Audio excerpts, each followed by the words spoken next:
Welcome back to another episode of the Mainly Hoops podcast. Another one of those West Coast ACC teams, the California Golden Bears. They had quite a bit of turnover here, losing their two key pieces, really, especially on the offensive end, and Stojakovic and Jeremiah Wilkinson, who left for the SEC. But now we're looking at a team that has some holes to fill, particularly in the scoring department. So do we feel they did an okay job of that? What do we expect this offense to look like?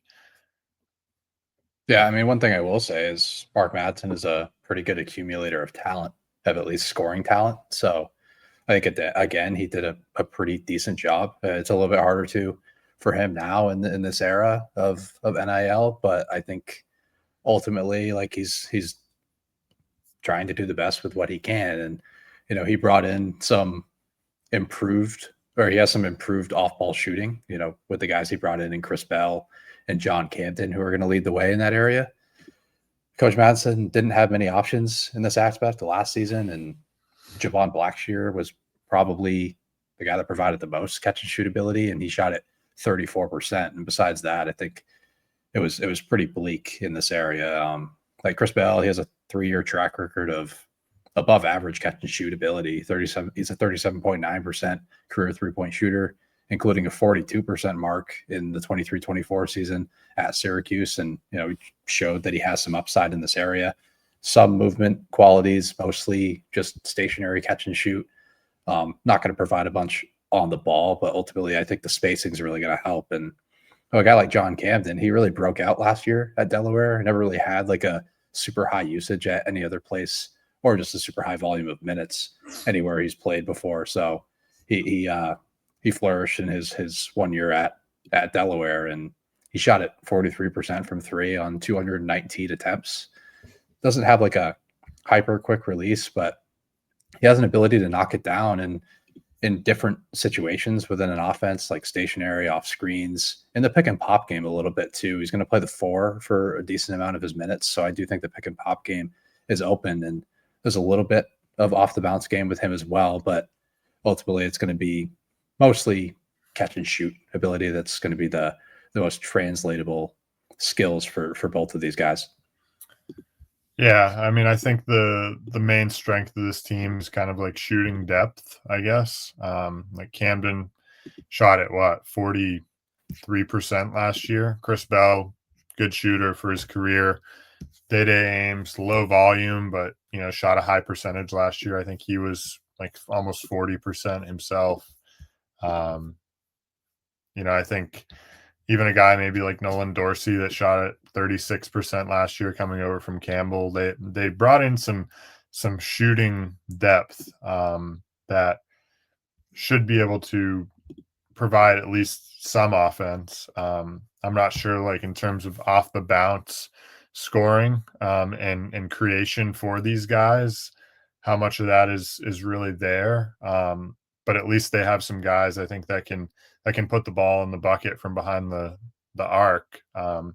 That's a definite strength, especially coming, into a season where they lost, 2 guys that accounted for, high number of points, right? Particularly in Stojakovic, who averaged 18, and he had the highest of highs and some of the lowest of lows last year, where he'd score somewhere in the 30s, and then he'd also have nights where he would just kind of be a ghost. So I think that's the definite strength, is they brought in some shooting. Whether or not it translates and whether or not guys are able to actually generate shots for those shooters, or good shots at that, I think remains to be seen. Yeah, I would agree. For a team that finished 292nd in 3-point percentage, I think we're going to see that number climb a decent amount, depending on like the open shots that they're able to create, especially from the guards, which is like more of a concern that I have that I'll talk about here in a second. But I think another strength for this team is on the offensive glass. Ended up being a strength last season with Matty Sissoko, Lee Dort, and Petrides up front. And they're returning Dort and Petritis, and I do think those two guys are going to play a decent amount of minutes in the front court. Dort had a 14.5% offensive rebound rate. Petritis at 10.3%. Then you bring in the Loyola Maryland transfer and Milos Ilic, who is going to be a potential helper in this area with an 11% offensive rebound rate last season. I'm a little bit skeptical of his game translating overall just because that's a softer defensive league, but I do think he's going to be a solid depth piece for this team. So I think shot volume is going to be a strength, at least in creating second chances. I mean, they finished 37th nationally in offensive rebound rate. I don't think it's going to be that great with the loss of Sissoko, but I do think they can get close to that. Yeah, it definitely makes sense. All three of those guys were over 10% on the offensive glass. And Dort, I think, was pushing 14%, almost 15%. So they should have some success there. And for a team that probably projects to shoot a high number of threes, for a team that, that should shoot a high percentage there. And I would expect Madsen to, put some focus in generating 3-point opportunities. Having these guys up front to clean that stuff up, I think could play nicely for California.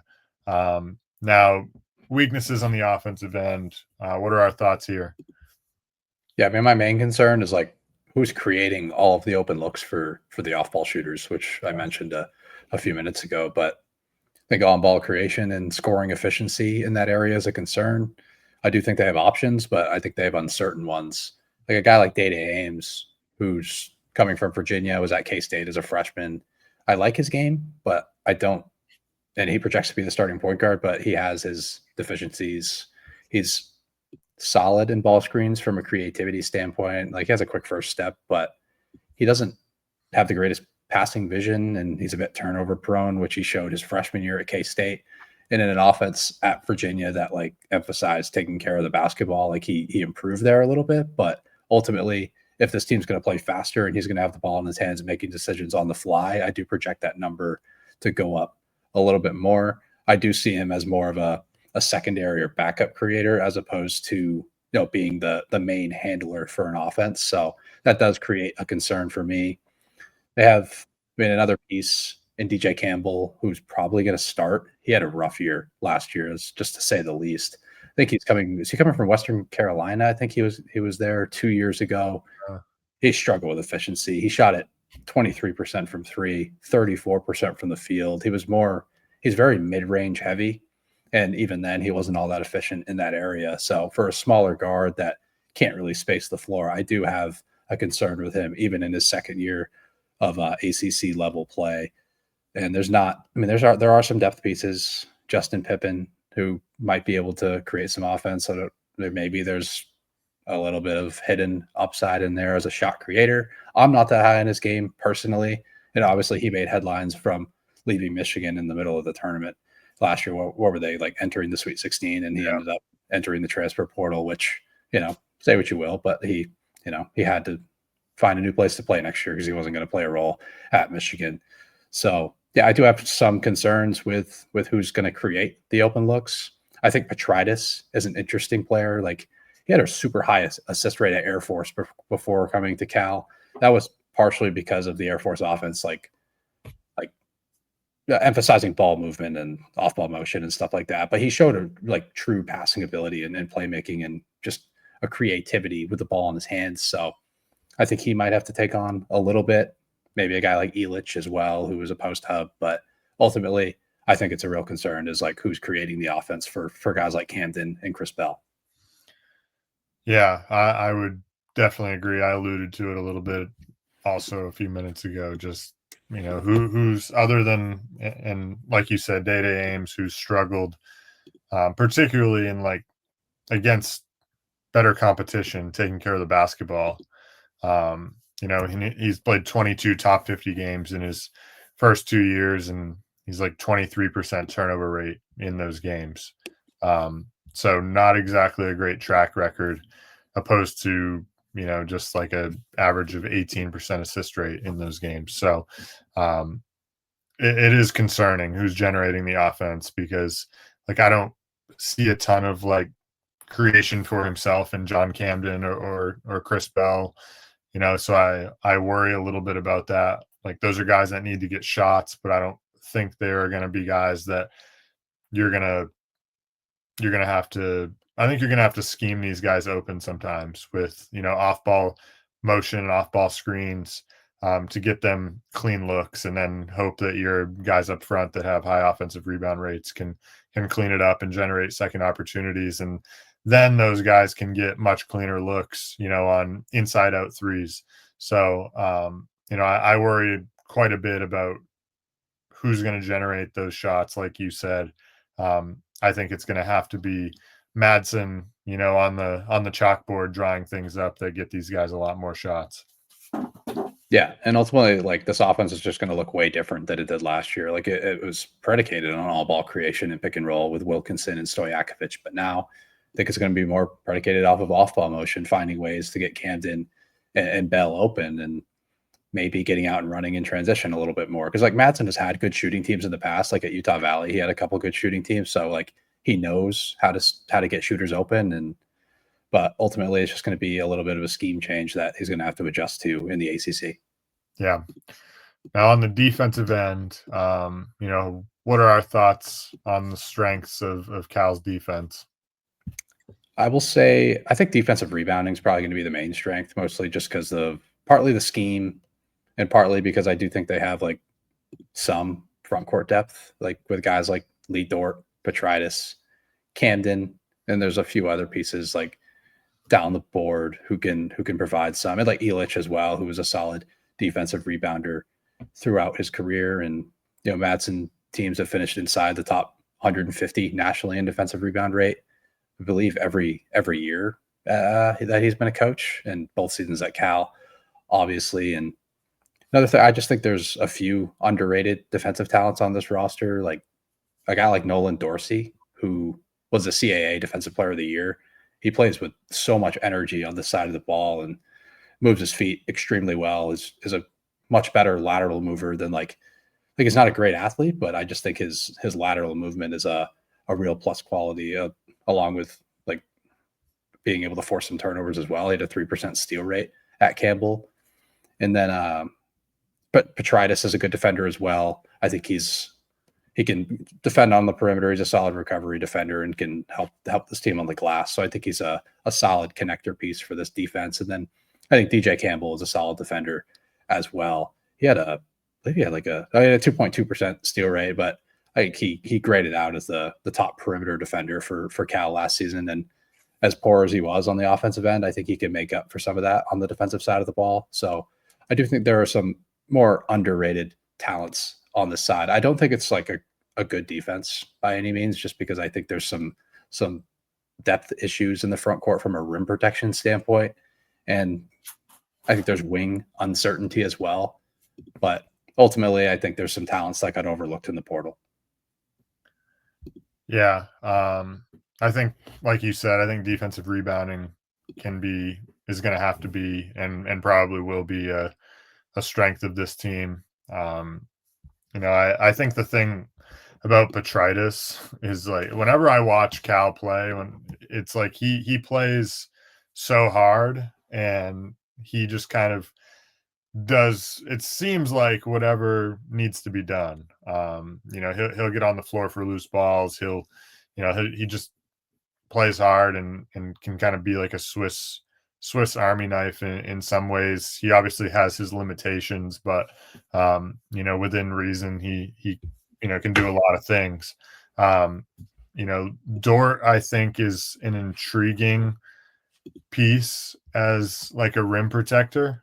Had a 5% block rate last year and played about a third of the game. So I think he could provide some value there. But to your point, like there's not a ton behind that. Like Elich isn't exactly a great rim protector. Petritis, while he is a solid defender, like he's undersized. At 6'7", he's more of like a 4. He's not going to really hold down the back line. So that's definitely a concern. If like obviously Dort's not playing 40 minutes. So when he's not in the game, how are how's Cal protecting the rim, and maybe they're able to do it with their perimeter group and their scheme, trying to keep guys away from the rim. But I think like it is a definite concern. Yeah, and that's my main concern with this group. And I mean, Lee Dort not playing a ton of minutes was partially because they had Sissoko, but it's partially because he just couldn't stay on the floor himself because of foul trouble.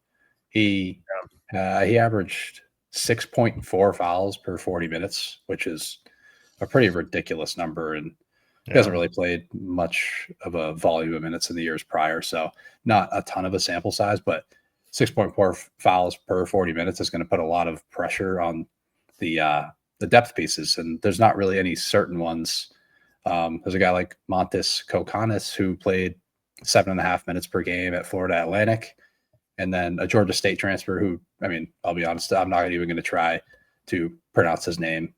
I think he profiles more as a primary rim protector, but I think there are some offensive deficiencies there that aren't going to allow him to play any sort of volume for Cal next season. So when Dort goes to the bench, a guy like Milos Ilic is going to come in and play backup center, and he has some real defensive concerns. He's a much more offensive-minded big. There's no real rim protection skill there. Maybe he's solid on the defensive glass, but he's not a drop defender by any means at the ACC level. So I could see teams putting a ton of rim pressure on Cal next year. Like maybe you play Petrides a little bit at the 5. We kind of like him from a versatility standpoint. And like you said, like he's high effort level and it shows up in the box score. I mean, he had a 2.6% block rate, 2.7% career steal rate. And he has like a 7-foot wingspan. Like it has to be a 7-foot wingspan. His arms are super long and he's just able to impact the game on the defensive side in many ways because of his length. So maybe he ends up playing some 5, but ultimately I don't think you can do that for long spurts in the ACC. So I do see rim protection becoming an issue when Dort goes to the bench. And for a team that's a base drop coverage scheme and pick and roll that filters teams into the mid range and into the paint, like that creates a real scheme issue here. Yeah, no, I agree. And I had one other concern. I think just like the guard depth on the defensive end. Yeah. Particularly on the bench. Day Ames, like he's an okay defender. DJ Campbell, I think, is solid, but then like after that, as like guys who might be guarding primary like ball handlers, Dorsey, like you said, strong defender. Then you've got like Justin Pippen, who we really just don't know. Then you've got a bunch of freshmen that you don't know. So I think there is some uncertainty in the backcourt as to if there are injuries, if there's foul trouble, how are they guarding the ball, and particularly like we talked about, Dort, like you said, foul trouble a lot, not going to play 40 minutes if they're not able to stay in front of the ball. You know, you have nobody back there to protect the rim. So I think it is a little bit of a concern. I think like with the starting unit, it'll be fine. It's just like beyond that, there's some uncertainty. Yeah. And then guys like Chris Bell and Camden are going to be getting the majority of the minutes on the wings, and they're not great defenders. Like I think they're more one dimensional, like when it comes to their, offensive abilities as well, like shooting the ball. And I just don't really see them being able to defend in space all that well. And then if Lee Dort's not on the floor for at least 25 minutes, which I don't really think he's a 25-minute per game big anyway. So I think that creates even more concern. Yeah, no, I would agree. MVP X factor for the Golden Bears. My MVP is John Camden. I just think his shooting ability and some ability to put the ball on the deck and score it, whether that's in the mid range or maybe a little bit at the rim, maybe playing some bully ball against some smaller perimeter defenders and being able to generate offense that way. I do think Camden is probably the top offensive talent on this roster. X factor, ultimately, I made it Lee Dort, and it's just the reason would be because he has to stay on the floor. Like, he's really the only true rim protector that I could even trust a little bit on this roster, besides like the deep depth pieces who have real concerns on the offensive side. So I don't see them getting a ton of minutes. So Dort has to stay on the floor for at least 25 minutes to uphold this defense at all. Yeah. I went John Camden MVP as well. I think off the ball, as I kind of mentioned, I think we're going to see Madsen have to utilize off ball screens and off ball movement. I think in the tape, John Camden looks like he understands the game quite well to, in terms of cutting and reading screens.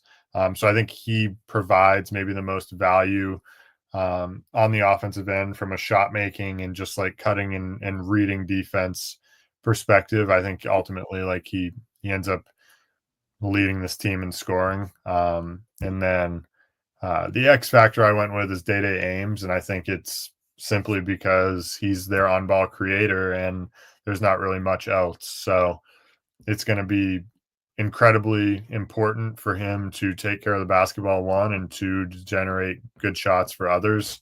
He's going to have a good shooting unit around him. So how he does that, is going to determine whether or not Cal ends up being any good or not, I think. If he's able to get downhill and make the right reads and get guys good shots, then Cal maybe will be better than what people project. But obviously, like, Cal isn't really projected to be all that good. So we'll see kind of what Day Ames can bring to the table. Yeah, he would have been second in line for me for X Factor. I think his creation is ultimately going to be pretty important, and a guy that I've kind of rooted for because I was like kind of high on him coming off of his year at K-State, going to Virginia, and I think his efficiency improved. So maybe we see another leap there. But ultimately, I think the turnovers are a little bit too much of an issue for me to consider him like the top impact on this team, at least. Yeah. Now, ceiling, floor, bold prediction for this team. Ceiling is probably 8th or 9th in the ACC, and like I don't really see them getting into the bubble conversations unless the offense turns into like a top 50 unit. But the floor is realistically the bottom, just because of the defensive concerns that we have from a depth perspective, like who's going to play center when Dort goes to the bench. I have them rated as the 17th best team in this league. So I definitely see this team being like pretty well near the bottom for most of the year. Bold prediction, I don't really have anything in particular there. I guess I could say like it's a top 80 offense, but outside of the top 225 on the defensive end. I see this team being an extremely, they're going to have a really lopsided profile, I think is what I'm trying to say. Yeah. For me, I said 10 seed in the ACC at the best, 17th at the worst. I just don't think anybody's going to be worse than Boston College. Unfortunately. So I think there's kind of a wide range of outcomes, I think, in that 10 to 17 range for them. Bold prediction. I said they finished 17th and Cal looks for a new coach potentially. I don't know. I mean, this will have been year 3 for Madsen and nothing really good has happened. So, you never want to root for that, but I just don't see with this roster how they're going to be any good. So I think that's where I would go. Yeah, I mean, personally, I think the program likes Madsen as a coach, so I think it would be kind of hard for me to see them fire him. Like, he's a good accumulator of talent, and I think like one of these years, like within the next couple of years, like this team's really going to pop, either most likely on the offensive side of the ball, and can ultimately get themselves into the bubble conversation, which would be a massive win for this program that is like a bit lacking in resources, obviously, compared to other schools in this league. So I think they probably respect his talent his ability to acquire talent as opposed to maybe elevating it. I think they'll value that. Yeah, I just look at it like if he puts up another 12 and 20 a year and they're 39, he's 39 and 60 in his career at Cal. How much longer do they let it go on, right? That I mean, it's a bold prediction for a reason. I don't necessarily know or think it's going to happen, but it remains to be seen. But we'll wrap things up with Cal here.